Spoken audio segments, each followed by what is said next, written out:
Those of us who spend more time on the internet than we do in real social situations, we are more than familiar with the antagonistic hellscape the World Wide Web can be. So perhaps because this film reminded me of the goodness that still exists in the digital social spaces, it made it feel so special and extra comforting.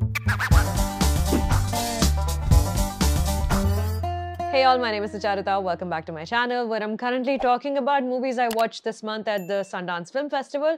Today, let's take a look at one of my favorites from the ones I managed to catch, Ibelin, directed by Benjamin Ree, the movie that won World Cinema Documentary Audience Award and the Directing Award for World Cinema Documentary as well. Ibelin tells the story of Mats Steen, a Norwegian young man who lost the battle to a degenerative muscular disease and passed away at the age of 25. But if you think this movie is about his struggles with the disease, I wouldn't fault you. That would seem to be the most obvious story to tell. Except instead of choosing to focus on disease and despair, Benjamin Ree explores an altogether fascinating side of Mats's life.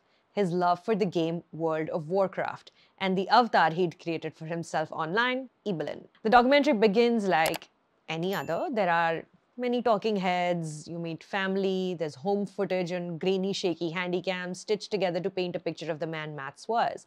And then as you settle in, the film decides to honor its subject the way he would have probably liked best. Live action then gives way to animation. We meet Mats's online friends as characters in World of Warcraft.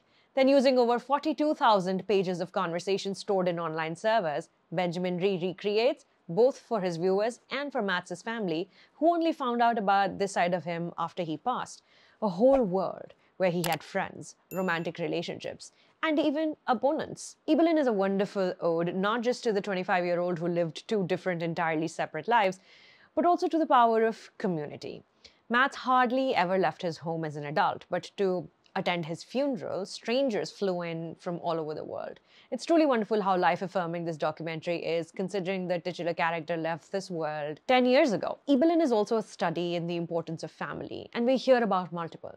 Mats's parents, who attended the screening at Sundance along with his sister, hardly let go of each other's hands, tears in eyes as the audience stood up to applaud. You're also introduced to another family, a mother who could only communicate with her autistic son while playing World of Warcraft with him. Other families who didn't allow their children to play the game, fearing it would interfere with real life. The structures that make us, those that stop us, and others we must develop on our own. Filmmaker Benjamin Ree steers away from making the film feel emotionally manipulative. In fact, the tears only finally started to roll when the family walked up on stage for the Q&A after the screenings. For an extended portion, Benjamin Ree recreates Mats's life in the film through a secret blog Mats kept that the family read after his death and allows us to get to know this protagonist beyond his affliction. Mats doesn't think of 1989 as the year he was born with a condition that wouldn't allow him to experience life fully, but he thinks of the year as the time the Berlin Wall came down. Ibelin has been purchased by Netflix straight out of Sundance, so hopefully you should be able to watch it at home soon. Keep it on your radar. Up next, we're going to be talking about another one of my favorites from the festival, the very moving Chiwetel Ejiofor's Rob Peace, starring Camila Cabello and newcomer Jay Will. After that, Jesse Eisenberg's A Real Pain, starring himself and Kieran Culkin. बस थोड़े से reviews और बाकी हैं. You subscribe to the channel, please. And share the reviews if you feel like it. My name is Sucharita. Thank you for stopping by.